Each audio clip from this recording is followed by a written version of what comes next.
In the years that have followed, those events have been given context and written about in history books. Yeah, but whether you lived through it yourself or learned about it in school, that day remains a painful memory. Specialist Ashton Goodell joins us live right now with a look at how 9/11 impacted the lives of many Utahns here. Ashton? Well, Mike and Ashley, this weekend there have been multiple events honoring the lives of those lost on 9/11. Several people talked about how that day changed their lives, and students who weren't even alive at the time learned about how those events changed the course of history. 2,996 flags fly at the Healing Field at Sandy City Hall, all carefully placed to remember the 2,996 lives lost in the terrorist attacks. So you have the Pentagon, 2 aircraft at Ground Zero in New York City, and then Flight 93. First responders gathered at the airport to honor the firefighters and police officers who ran to help in the immediate aftermath. You know, it's pretty horrific to sit there and watch it, and I think it stunned just about everybody. I don't know that anybody was not affected by what occurred. 9/11 changed the course of Dr. Mark Mahan's life.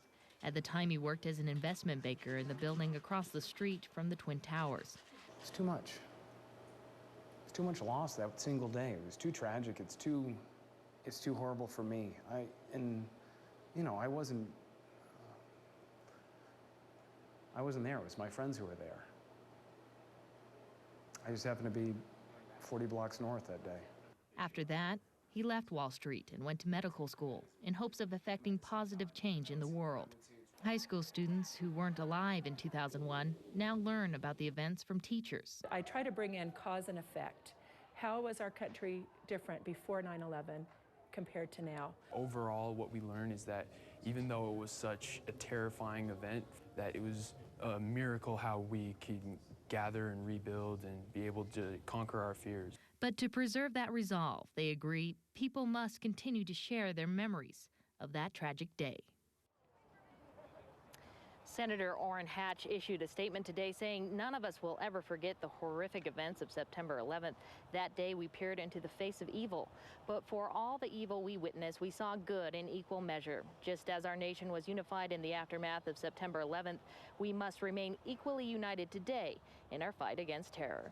These flags will be up for most of the day, and at 5:30 this afternoon they're going to do a special ceremony in remembrance of 9/11. We've seen several hundred people here just walking through the flags and quietly reflecting. Mike?